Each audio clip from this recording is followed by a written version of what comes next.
Perkenalkan kami adalah mahasiswa dari Universitas Bakri, jurusan Sistem Informasi. Pertama saya sendiri Muhammad Ridho Asokarani dan rekan-rekan saya ada Muhammad Hadi, Ahmad Rafli, Hafiz Servanda, dan Mufid Akmal dan Venza Oktaviano.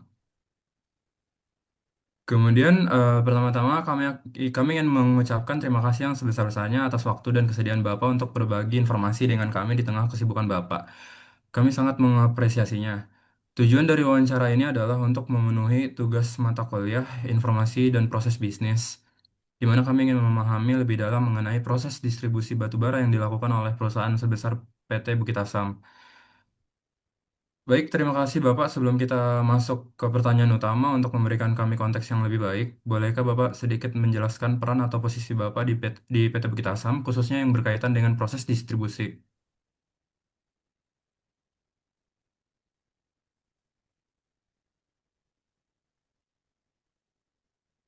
Oh iya, ya, makasih Adik-adik untuk ininya.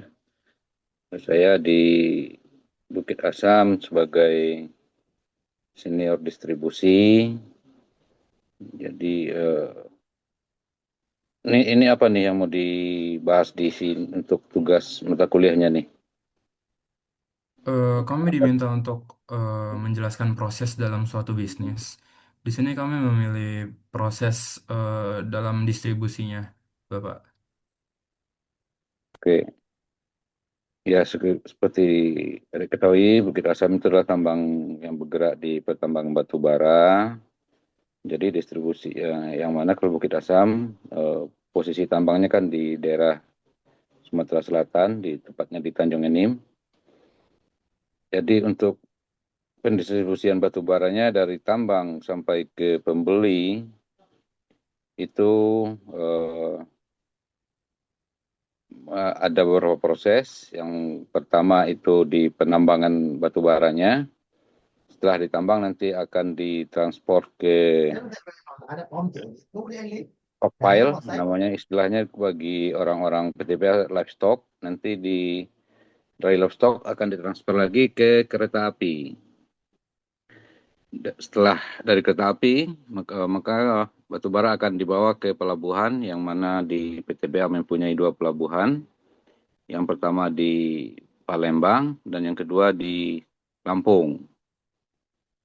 Setelah sampai pelabuhan itu batu bara kereta api akan dibongkar. Selanjutnya eh, batu bara yang sudah dibongkar akan didistribusikan ke pembeli melalui kapal ataupun tongkang. Jadi dari pelabuhan lah yang nanti akan melakukan pemuatan ke kapal maupun tongkang para pembeli, baik ekspor maupun domestiknya. Nah, jadi mungkin dari situ udah bisa dapat gambaran untuk proses bisnisnya, bagaimana batu bara yang dari tambang, nanti dari tambang akan dibawa ke stockpile di Tanjung Enim, yang mana nanti dari stockpile akan eh, dimuat ke kereta api, ke gerbong kereta api, lalu dari sana akan dibawa ke pelabuhan, baik ke Kertapati itu pelabuhan di Palembang, dan Tarahan pelabuhan yang di Lampung. Nah, nanti dari pelabuhan itulah yang akan dilakukan pemuatan ke kapal maupun tongkang yang baik tujuan ekspor maupun domestik. Nah, jadi seperti itulah segambaran umumnya. Kita sudah dapat gambaran lah untuk pendistribusian batu bara dari tambang sampai ke pembelinya. Silakan kalau ada yang Baik, mau dipertanyakan lagi lah, biar jelas nanti untuk tugasnya. baik Bapak, itu untuk gambaran umum. Saya akan memulai pertanyaan eh, tentang keunggulan kompetitif, di mana PTBA sangat dikenal dengan sistem distribusinya yang terintegrasi dan sangat mengandalkan jalur kereta api. Seberapa krusial peran mode kereta api ini dalam menjaga efisiensi dan keunggulan kompetitif PTBA dibandingkan para pesaingnya?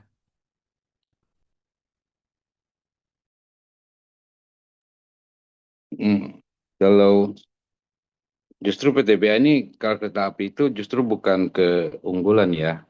itu lebih ke kelemahan dianya karena jarak yang terlalu jauh antara tambang dengan pelabuhannya. Cuman moda moda untuk angkutan yang paling murah ya saat ini memang masih memakai kereta api. Kalau memakai memakai truk itu biasanya jauh lebih mahal. Kalau keunggulan dari PTBA sih dari produknya saja, karena produknya terdiri dari beberapa macam jenis. Kalau di batu bara kan yang dijualnya adalah kalori, berdasarkan kalorinya. Jadi di PTBA ada beberapa macam, sedangkan di tambang lain biasanya tidak sebanyak PTBA untuk variasi kalorinya. Jadi seperti itu untuk keunggulan dari yang lain-lain dan cadangannya yang amat sangat banyak sehingga ada kepastian bagi para pembeli untuk pasokannya secara kontinu. Nah, jadi itulah keunggulan dari PTBA-nya sendiri. Baik, untuk pertanyaan selanjutnya, masalah tentang tantangan dan mitigasi resiko. Dalam sistem distribusi yang begitu kompleks, apa saja bottleneck atau titik kemacetan, di mana tantangan operasional utama yang paling sering dihadapi adalah apa? Kemudian misalnya terkait faktor cuaca, antrian kapal, atau kendala teknis. Dan bagaimana strategi mitigasi risiko yang diterapkan PTBA untuk mengatasinya? Ya, untuk saat ini bottleneck-nya itu ya dari angkutannya, kereta apinya, karena kereta api itu mempunyai kapasitas mereka sendiri yang mana itu dikelola oleh PT Kereta Api, bukan dikelola oleh PTBA sendiri. Jadi untuk angkutan ke pelabuhannya itu yang masih terbatas. Nah, dan terkadang kalau ada kejadian musim hujan biasanya akan sering terjadi longsoran sehingga angkutan kereta apinya akan terganggu. Untuk memitigasi hal itu biar operasional pengiriman tidak terganggu, maka di pelabuhannya itu akan diadakan minimum stoknya. Jadi di pelabuhan itu harus tersedia stok paling tidak cukup untuk 7 hari operasi. Jadi kalaupun ada gangguan dari angkutan keretanya masih bisa untuk melakukan pemuatan ke kapalnya selama 7 hari. Baik, Bapak, untuk pertanyaan selanjutnya, untuk membantu kami memetakan alur kerjanya secara visual, eh, mungkin kita ambil salah satu contoh skenario dimulai dari saat sebuah purchase order dari pelanggan diterima oleh tim pemasaran. Apa langkah konkret pertama yang dilakukan tim pemasaran? Dokumen apa yang mereka hasilkan? Lalu kepada departemen atau tim mana informasi atau dokumen tersebut diteruskan? Dan apa tindakan spesifik yang dilakukan oleh tim penerima tersebut sebagai respon?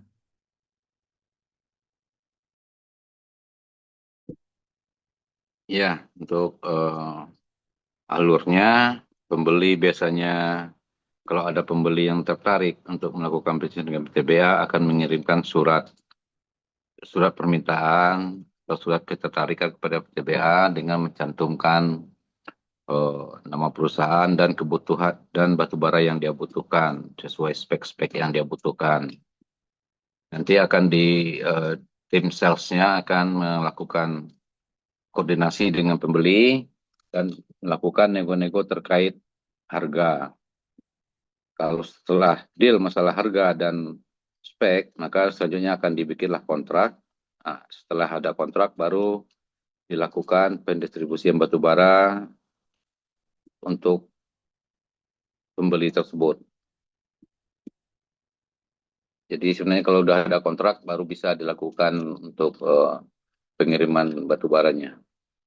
Kalau ekspor sepertinya mungkin tahu nggak ada deh, kalau ekspor itu kan harus pakai LC pembayarannya. Kalau domestik harus melakukan lewat SKBDN namanya. Untuk metode bayarnya. Di eh, bukannya bayar langsung atau sistem transfer, enggak, tapi cuma lewat perbankan LC dan SKBDN. Kalau LC untuk ekspor, SKBDN-nya untuk yang pembeli dalam negeri. Baik, kemudian pertanyaan selanjutnya, di mana ini pertanyaan mengenai perbedaan pasar, yaitu domestik dan ekspor. Untuk pertanyaan sendiri, secara strategis dan operasional, apa perbedaan mendasar dalam mengelola distribusi untuk pasar domestik?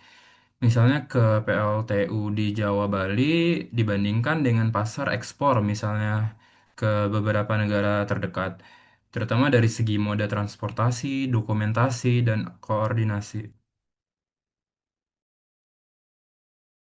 Ya, kalau domestik namanya perusahaan di dalam sebuah perusahaan di Indonesia, mereka diberikan tugas untuk sebelum melakukan ekspor harus diberi kewajiban memenuhi pasokan dalam negeri dulu. Itu udah ada aturan dari pemerintahnya.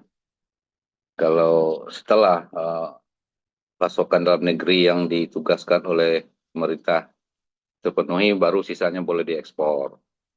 Kalau untuk kesulitannya nggak seperti PCBA tidak ada perbedaan karena semuanya sistemnya eh, mungkin terlalu detail, namanya FOB Free on Bus. Jadi tanggung jawab PTBA kepada pembeli cuman sampai moda transport saja seperti kapal atau tongkang. Untuk yang menyediakan alat angkutnya itu ya para pembeli sendiri. Jadi itu PTBA tanggung jawabnya cuman mengisi ke moda transport yang disediakan oleh pembeli.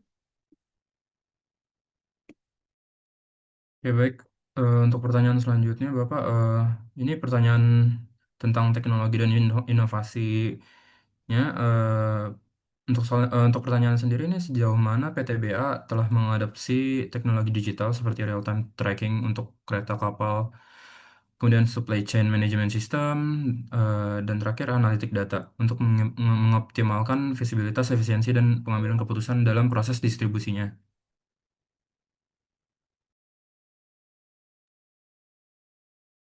Ya, kalau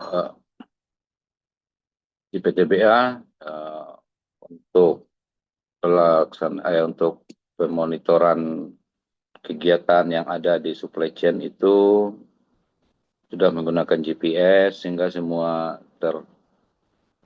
terkontrol, termonitor real time, posisi kereta apinya dari di mana, sehingga dapat diketahui nanti sampai di pelabuhannya jam berapa, sehingga yang dari pelabuhannya sudah bisa persiapan untuk melakukan kegiatan pembongkaran dari kereta apinya. Kalau untuk proses penambangannya kena PTBA lebih menggunakan kontraktor, jadi eh, lebih simpel, cuman berkontrak dengan kontraktor dan yang melakukan penambangan adalah kontraktor.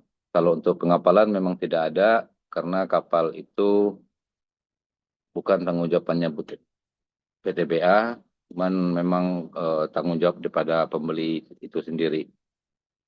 Kalau untuk teknologi sih udah ada tim IT juga sudah membangun satu sistem yang mana di sistem itu akan terlihat semua stok stok yang ada di Tanjung Ening, stok yang ada di pelabuhan secara real time yang akan nanti yang masing-masing lokasi akan melakukan penginputan pada sistem itu. Jadi para manajemen akan bisa langsung mengambil keputusan berdasarkan data-data yang tersaji secara real time tersebut.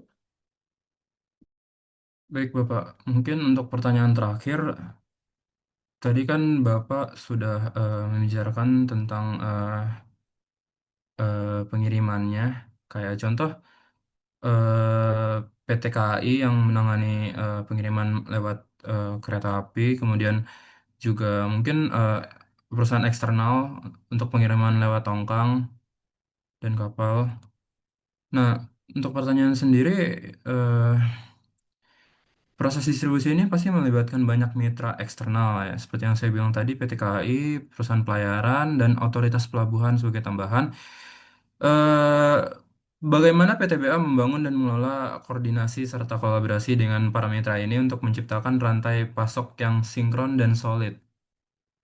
Sekian, Pak.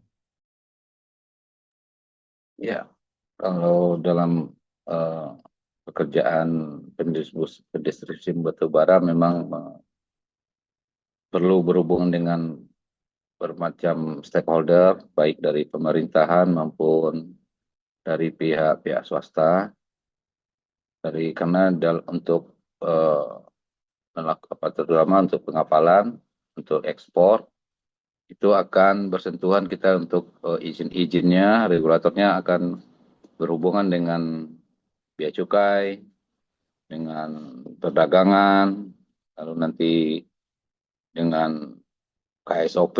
KSOP itu yang regulator yang membidang di bawah-bawah pelayaran, sehingga untuk kapal bisa izin berlayar, izin standar, dan keluar itu harus melalui izin dari KSOP. Jadi untuk stakeholder semua itu kita selalu melakukan koordinasi eh, dan terkadang ya, dan juga pihak bank. Kalau pihak bank itu kan untuk proses dokumen pembayarannya, karena terutamanya ekspor, karena melalui LC. Jadi PTBA selalu berusaha untuk menjaga hubungan dengan para stakeholder tersebut, karena semuanya saling membutuhkan, karena PTBA butuh dan mereka juga dapat income dari bisnis yang dilakukan dengan PTBA, sehingga kedua-duanya sama-sama memiliki ketergantungan. Jadi selama ini sering melakukan pertemuan-pertemuan atau knowledge sharing dengan para stakeholder tersebut. Mungkin juga dengan regulator terkait aturan, maka DBA akan selalu update terhadap aturan-aturan yang terbaru yang diterbitkan oleh regulator.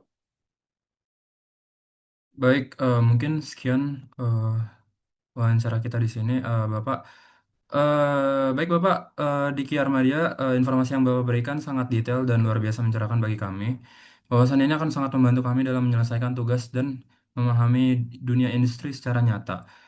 Sekali lagi kami mahasiswa Bakri, mahasiswa Universitas Bakri mengucapkan terima kasih yang tulus atas waktu, ilmu, dan pengalaman yang telah Bapak bagikan. Sekali lagi terima kasih banyak Bapak. Selamat melanjutkan aktivitas kembali dan selamat malam.